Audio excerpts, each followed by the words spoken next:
I don't know if anybody remembers. It's been a long, long time.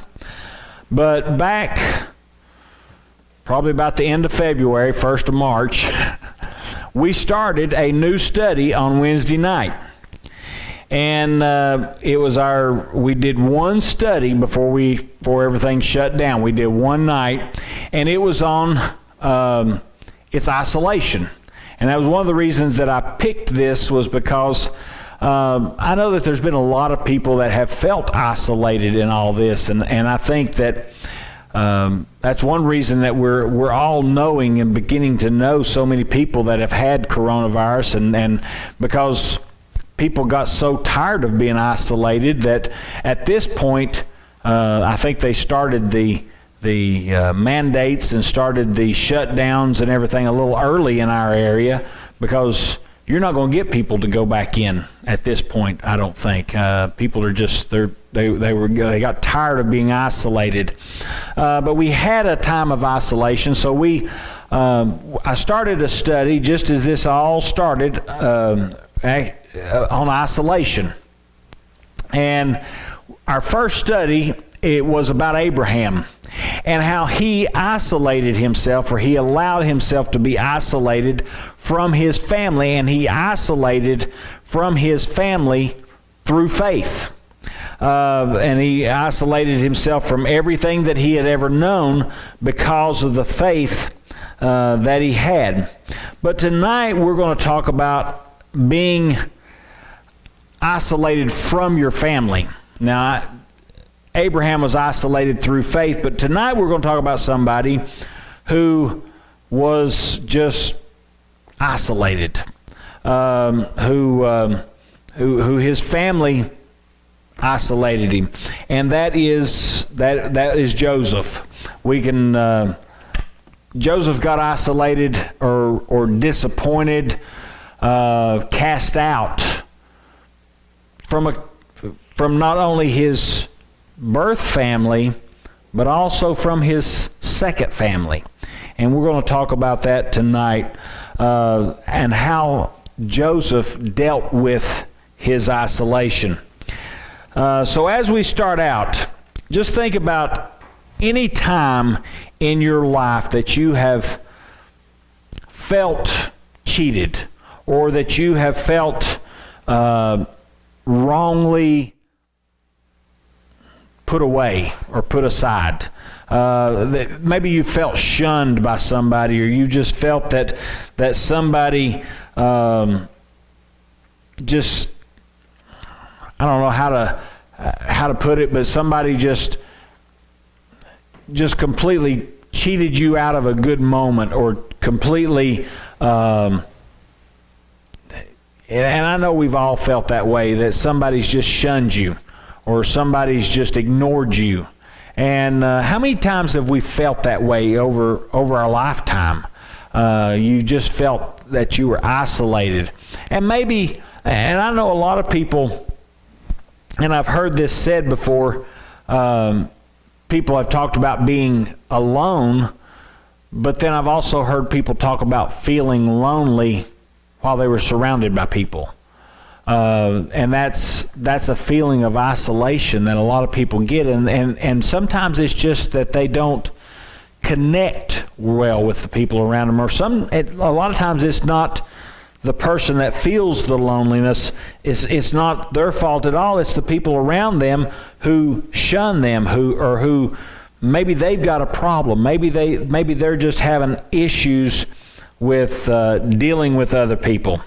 But tonight we're going to start out in Genesis, and we're going to read a lot of different verses in Genesis tonight. But we're going to start out in verse 30 or chapter 37.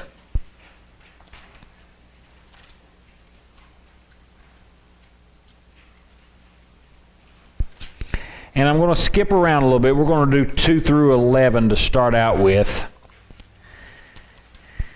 In verses 2 through 11, we see this is the history of Jacob. Joseph, being 17 years old, was feeding the flock with his brothers. And the lad was with the sons of Bilhah and the sons of Zilpah. his father's wives, and Joseph brought a bad report to them of them to his father. Now Israel loved Joseph more than all his children, because he was the son of his old age. Also he made him a tunic of many colors. But when his brothers saw that their father loved him more than all his brothers, they hated him and could not speak peaceably to him. Now Joseph had a dream, and he told it to his brothers, and they hated him even more. So he said to them, "Please hear this dream which I have dreamed. There we were, binding sheaves in the field. Then behold, my sheaf arose and also stood upright, and indeed your sheaves stood all around and bowed down to my sheaf." And his brothers said to him, Shall you indeed reign over us? Or shall you indeed have dominion over us? So they hated him even more for his dream and for his words. Then he dreamed still another dream, and told it to his brothers, and said, Look, I have dreamed another dream. And this time the sun, the moon, and the 11 stars bowed down to me. So he told it to his father and his brothers, and his father rebuked him, and said to him, What is this dream that you have dreamed? Shall your mother and I and your brothers indeed come to bow down to the earth before you? And his brothers envied him, but his father kept the matter in mind. Now, we see here that Joseph, and this is a very, very familiar story. We've all heard this story hundreds of times over the years. And but as we look at Joseph, I want you to think about the preparation that God put into this. Joseph did not have these dreams on his own. Joseph didn't just have a dream and tell his parents about it, or tell his dad about it, or tell his brothers about it. These were dreams that were going to come true. These were dreams that were given to him by God. And God allowed Joseph to have these dreams. And, we look at this and think, this young kid probably should have kept his mouth shut, and his brothers might not have hated him so bad. But God planted it. God put these dreams in his heart because God had a plan all along. And sometimes it's so hard for us to understand the plans that God has for us in the future. And sometimes in order for us to obey God's plan, in order for us to follow what God wants for us, sometimes we have to go through some hardships. Sometimes we have to go through some loneliness. Sometimes we have to go through some isolation. Sometimes we have to go through a lot of different things in order to fulfill or order to see what God has in store for us. Skip down to verse 17, and it says, And the man said, They have departed from here, for I heard them say, Let's go to Dothan. So Joseph went after his brothers and found them in Dothan. Now when they saw him afar off, even before he came near to them, they conspired against him to kill him. Then they said to one another, Look, this dreamer is coming. Come therefore, let us now kill him and cast him into some pit, and we shall say some wild beast has devoured him. We shall see what will become of him. But Reuben heard it, and he delivered him out of their hands and said, Let us not kill him. Now we know that Reuben then, of course, had the idea that let's just throw him in the pit. And then, so his blood won't be on our hands. They all were thinking that he's going to throw him in the pit and leave him there, and then Reuben was going to come back and rescue him and and that way he would get he would get favor with Jacob. But then we skip down to 28, and it says, Then Midianite traders passed by, so the brothers pulled Joseph up and lifted him out of the pit and sold him to the Ishmaelites for 20 shekels of silver. And they took Joseph to Egypt. Now, as we look at this, I can't think of anybody else that was around more people that felt more isolated. Now we know that there was over 70 people around, because years later we know that 70 people moved to Egypt, around 70. I don't remember the exact number, but I think it was right at 70. But we know that he was surrounded with people. His father had a big household, and his older brothers had kids, and they had servants, and they had all kinds of people that lived around him. And there was all kinds of people with him all the time. He was never really alone, but he was isolated. He was lonely. He didn't. His brothers didn't like him. Now, I know he was the youngest of that time. Benjamin was younger, but we don't really know at this point how old Benjamin was. Benjamin was probably just a small child at this time. Joseph, we know, was 17 years old. So here he is. He's a teenager, and Reuben was probably at this time probably in his 30s or older, because we know that Rachel begged for a child, and all the rest of them had children before Rachel ever had any. So they were spaced out pretty far. And here we see Joseph, the youngest of those who are able to go out into the field or to go out anywhere, and yet he's not well liked.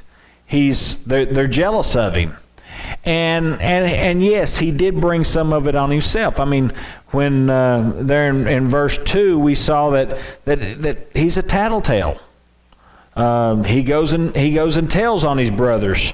We see that he was he came and told Jacob about a bad report from Bilhah and Zilpah's kids. He tells them about his dream. Now, here's the thing.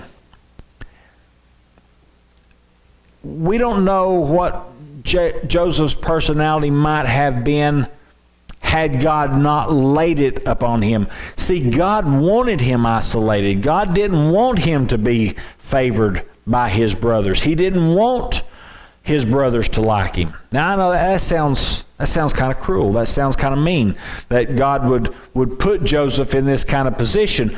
But we see that Joseph, God was prepping him. He was laying this. He had a well-laid plan, that he had a well-oiled plan, that he knew exactly what he was doing. Now, we don't know if Joseph had any other dreams.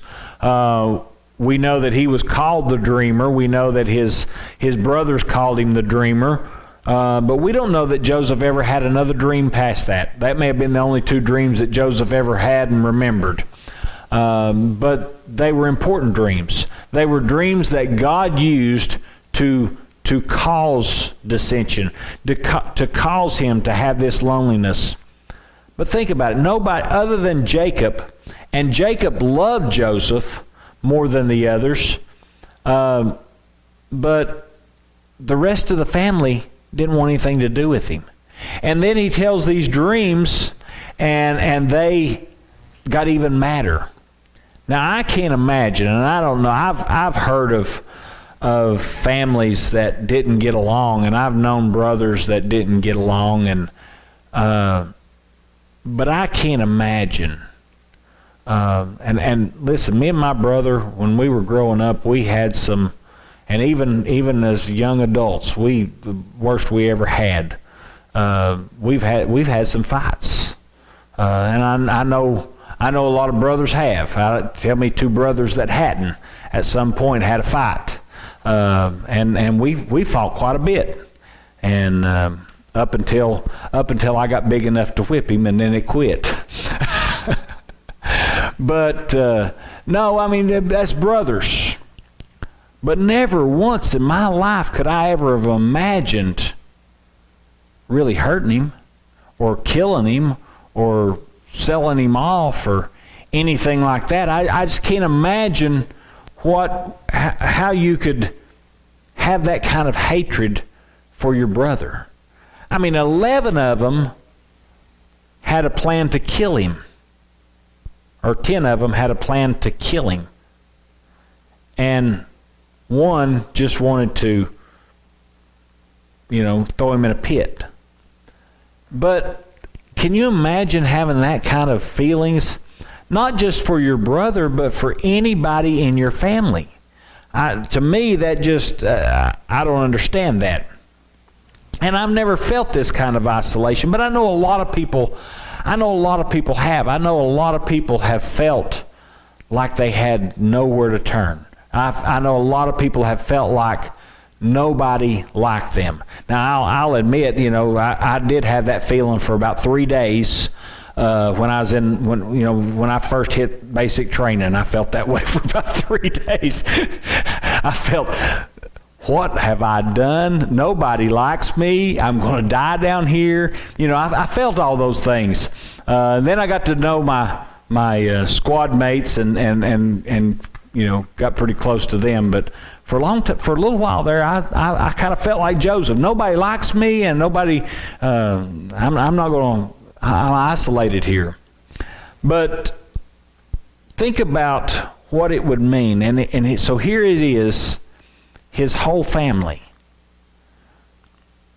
has just wrote him off, and felt like they were better off without him. And they got rid of him. They completely pushed him out of the family.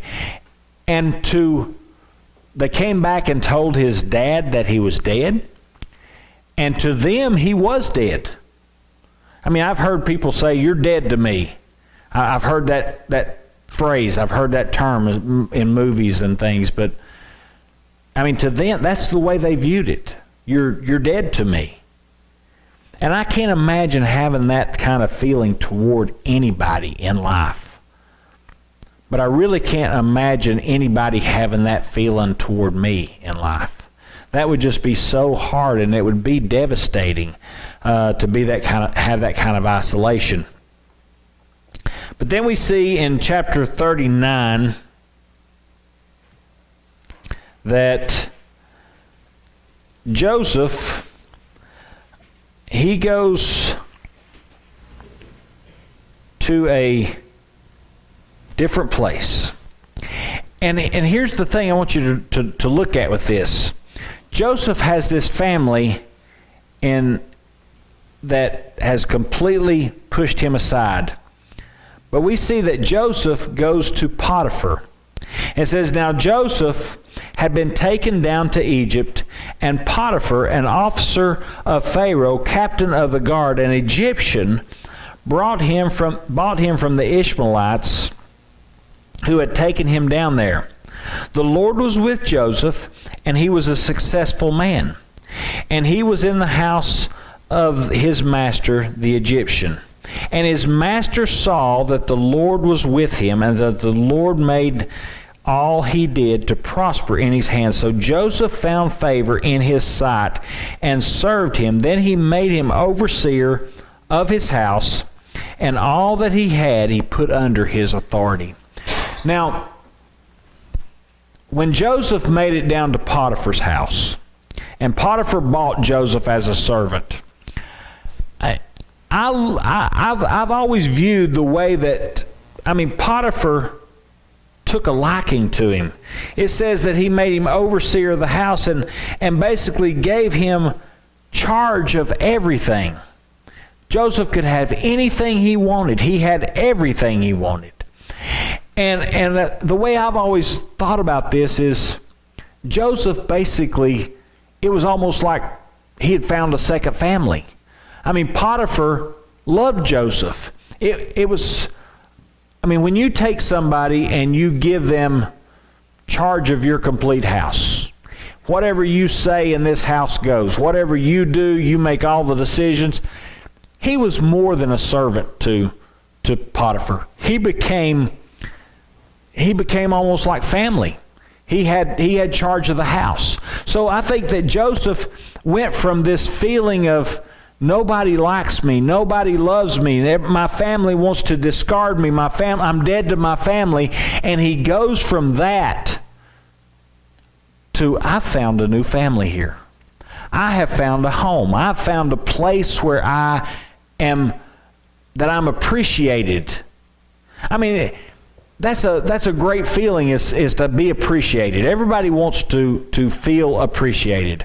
Everybody wants to feel like they're needed. Everybody wants to feel like other people value them.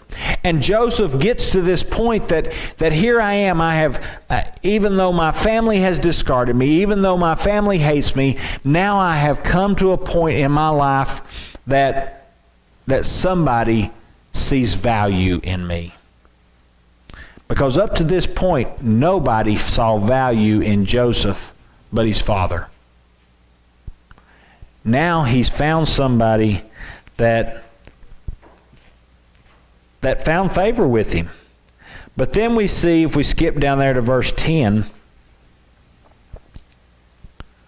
so it was, as she spoke to Joseph day by day, that he did not heed her, to lie with her, or to be with her. But it happened about this time when Joseph went into the house to do his work, and none of the men of the house was inside, that she caught him by his garment, saying, Lie with me. But he left his garment in her hand and fled and ran outside. And so it was, when she saw that he had left his garment in her hand and fled outside, that she called to the men of the house and spoke to them, saying, See, he has brought in to us a Hebrew to mock us. He came in to lie with me, and I cried out with a loud voice. And it happened, when he heard that I lifted my voice and cried, that he left his garment with me and fled and went outside. So here we see, that Joseph, even though Potiphar valued him, not only do you see, I think that Potiphar's wife didn't value him. She viewed him as a trophy. Because we see a little bit of, we see in her, in what she cried out, we see a racism in her. And I think that she viewed him as something to conquer, something that she could control. Because when she called out to the residents, see this Hebrew that he brought in. And then we see that Potiphar says, So it was, when the master heard the words which his wife had spoken to him, saying, Your servant did to me after this manner, that his anger was aroused. Then Joseph's master took him and put him in prison, a place where the king's prisoners were confined, and he was there in prison. So we see Joseph, and this would bring about anybody to the point of wanting to just give up on life. His family has discarded him. He comes to a place that he is valued. He's come to a place in life where he is overcame the challenges that were put upon him, and then we see that he was no longer valued. And it wasn't Potiphar, and it's kind of, we look at this and we think, if Joseph had done all that he had seen, and Potiphar had seen how much that God had blessed him and his household because of Joseph, why would Potiphar have believed her? But it was all part of God's plan. It was all part of what God planned for Joseph, and all of what God had planned to happen later. So we see that, so now he is discarded from one family, finds a new home, finds a new place in life, and now he is not only discarded but imprisoned by it. And he finds himself in a place that he is just, imagine, this is the king's prison. Potiphar was high up enough that he got to put his prisoners in with the king's prisoners. But a prison like this would not have been a pleasant place. It would not have been it wouldn't have been a prison like we have down here in Jonesboro where they have air conditioning and cable TV. It wouldn't have been anything like that. It was where you get 3 square meals a day. They was probably more dungeon-like, probably in chains all the time, probably feeding slop. It was just not a good position, and he has gone from, and then he goes from that to being imprisoned in a nasty prison, in a bad place. So Joseph has gone across a roller coaster here. And I can't imagine how anybody could feel more isolated than Joseph did. And Joseph would have been in a bad spot. And I know that a lot of people in our world today, we have a lot of people that they feel isolated, they feel lonely, they feel like, and we see people with depression, we see people battling depression, we see people committing suicide, we see people going through hard times. And a lot of it boils down to a loneliness. A lot of it boils down to an isolation. And sometimes it is an isolation that is self-brought on, and sometimes it's an isolation that is caused by others. I remember back, my grandfather passed away in 2000. And when he did, my grandmother was 80, he was 89, so she was 85 when he passed away. And she didn't hear very well. She had she had trouble hearing, and you had to speak really loud to her. And so we tried to get her to go to the senior center. Tried to get her to, and the thing is all the friends that lived around her, she had had all these neighbors. Well, they had all died off. She was one of the last ones of them that were around. So most of her neighbors were all gone. All of her old friends were all gone. And we tried to get her to go out and do some things, and tried to get her out. Christy would go by and pick her up for church and get her to go to church from time to time. But she basically sat in her house and put herself in isolation. And my brother said it one time. He said, that's the worst thing that the worst prisoners that we have in America, the worst thing that we can do with them is completely isolate them. Put them in isolation and put them off by themselves. And basically she has done this to herself. She has chosen that route. And because of it, she almost went crazy. She went through bouts that the things that she dreamed became real to her, and she got to the point that she couldn't distinguish reality from her thoughts. And I've always believed that was because that she felt she had completely become isolated. And we see that with a lot of people, not just our older people. I've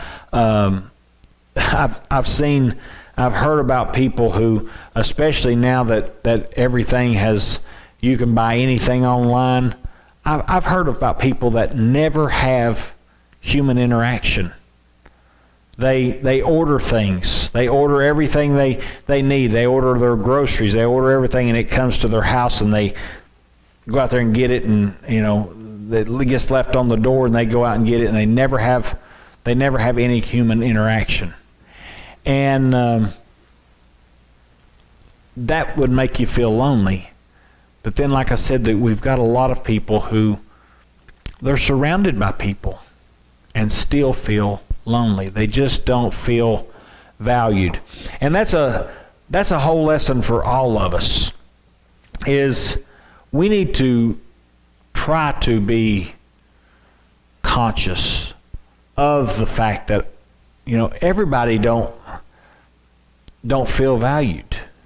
And we need to try to make sure that the people around us feel valued.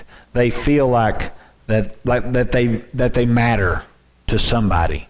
And I think that's one of the things that really gets to a lot of people, is when they get to the point that they feel like they don't matter, or they feel like they don't have value.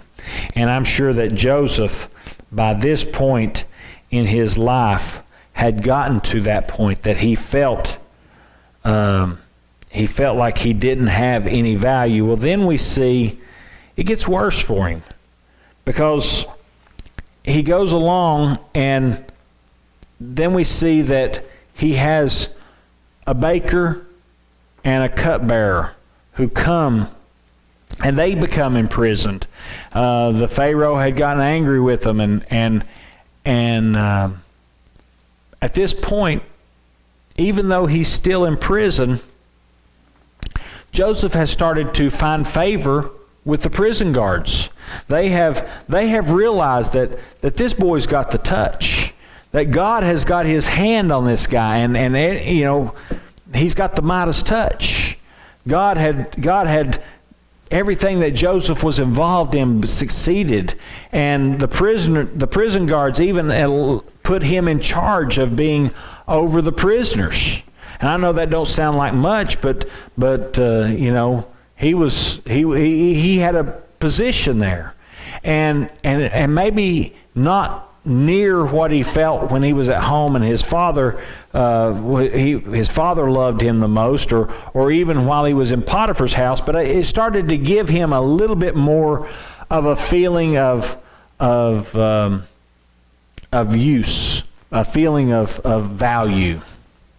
And then we see that the cupbearer and the baker had dreams, and Joseph told them their dreams.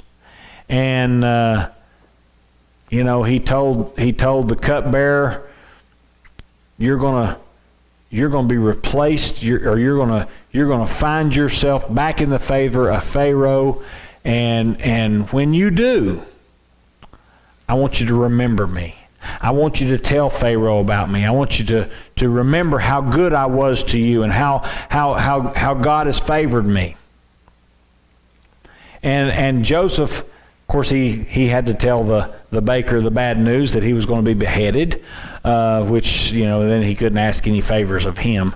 But here we see that Joseph is starting he gets a little hope. I mean, think about this. Here's a man who has had no hope, back on top, then no hope again. He's starting to get a little bit of, and here he has this cupbearer who he's given this great news to. You're going to be restored to your former glory, and you're going to be standing before Pharaoh, and I want you to tell him about me. And he says, oh yeah, I will. And Joseph has these hopes up, and that I know that this cupbearer is going to do me right.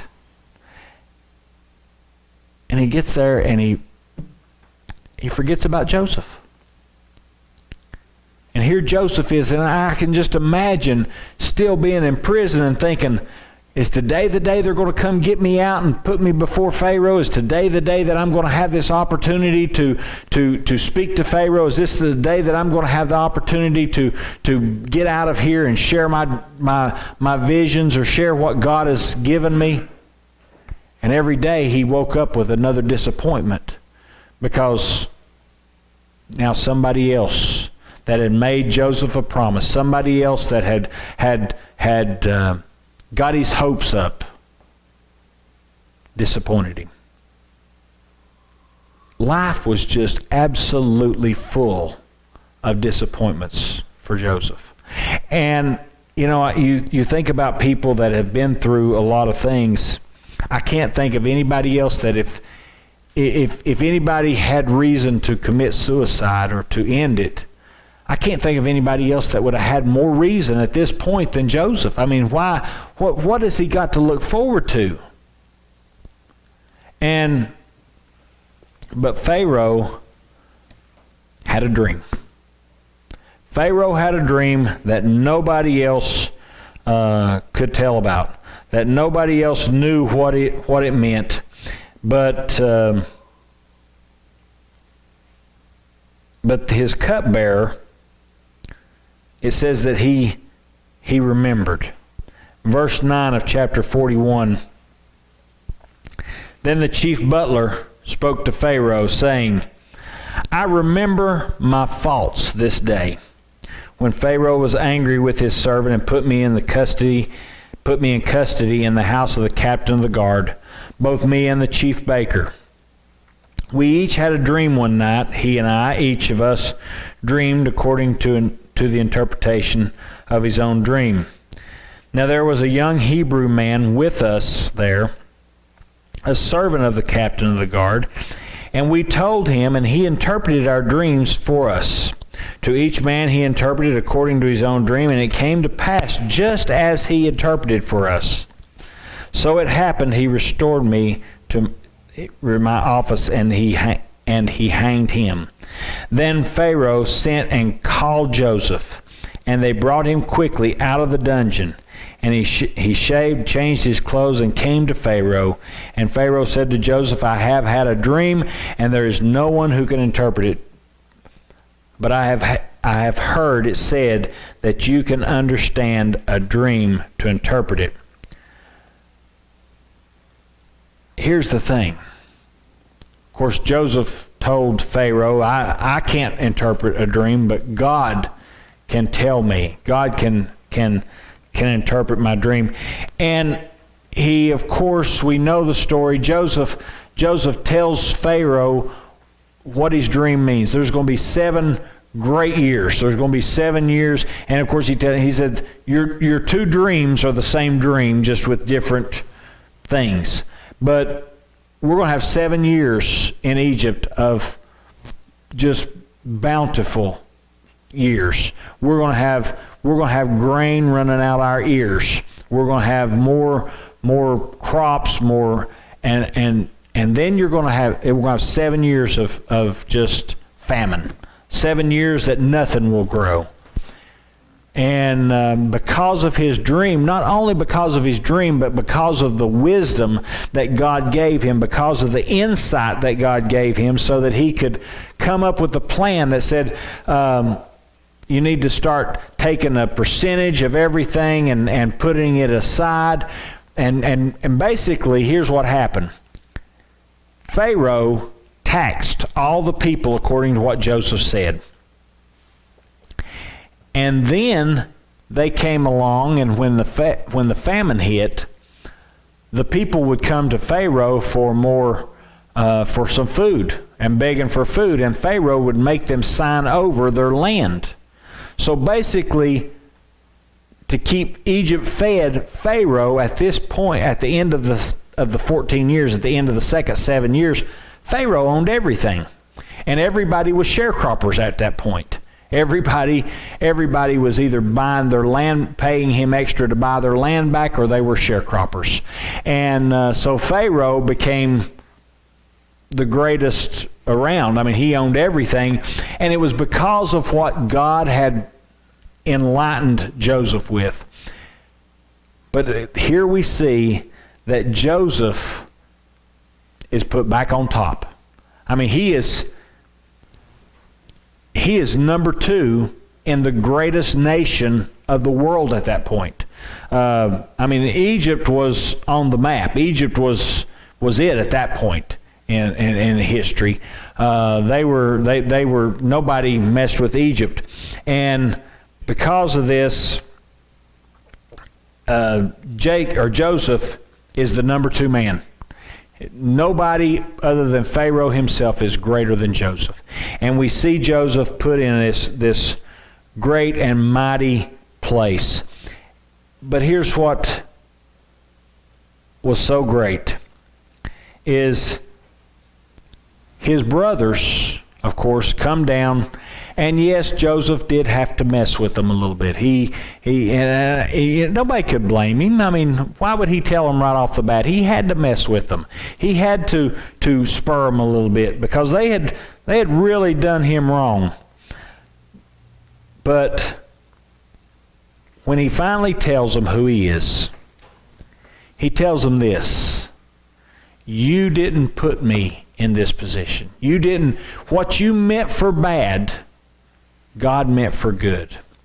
And folks, no matter what and this is a lesson for all of us, no matter what we go through in life, no matter how much heartache we go through, no matter how bad life seems to be dealing with us, no matter how our family feels about us, no matter how our friends feel about us, no matter who cheats us, who discourages us, who shuns us, who ignores us, maybe bullies us, makes fun of us, whatever. Remember this: Joseph didn't find his value in his brothers. Joseph didn't find his value in Potiphar. Because even though this whole roller coaster that we see that Joseph goes on that would probably have drove anybody else insane, Joseph didn't even find his value in getting back on top and being second in command of all of Egypt. Because we don't see that Joseph's attitude was any different while he was in prison than it was while he was in Potiphar's house or while he was in Pharaoh's house. We have to get to the point that no matter how isolated we feel from the people around us, our value doesn't come from the people around us. Our value doesn't come from our family. Our value doesn't come from our friends. Our value comes from God. And God sees the value in each and every one of us, and we all have a great value. Some may be placed in different positions than others, but we all have value to God. And we see this with Joseph to the point, though, that after everything happens, we see that Jacob dies. In verse 15 of chapter 50, it says, when Joseph's brothers saw that their father was dead, they said, perhaps Joseph will hate us and may actually repay us for all the evil which we did to him. So they sent messengers to Joseph, saying, before your father died, he commanded, saying, thus you shall say to Joseph, I beg you, please forgive the trespasses of your brothers and their sins, for they did evil to you. Now please forgive the trespasses of the servants of the God of your father. And Joseph wept when they spoke to him. Then his brothers also went and fell down before his face, and they said, behold, we are your servants. Joseph said to them, do not be afraid, for am I in the place of God? But as for you, you meant evil against me, but God meant it for good, in order to bring it about as it is this day, to save many people alive. You see, a lot of times people will shun you, people will make fun of you, people will bully you, and they may mean it for bad. But here Joseph says, I'm where I am because of God. And folks, that's what we have to look at. And sometimes that place, to our standards, it may not be good. Sometimes we may be in a place where we don't want to be. Sometimes we're in a place of where everything's great. Sometimes we're in a place where nothing's good. But remember this, God is still God. And don't let your situation with family, don't let your situation with friends, don't let those who isolate you determine what your value is. because your value, just as we see with Joseph, comes from God, not from anybody else. So does anybody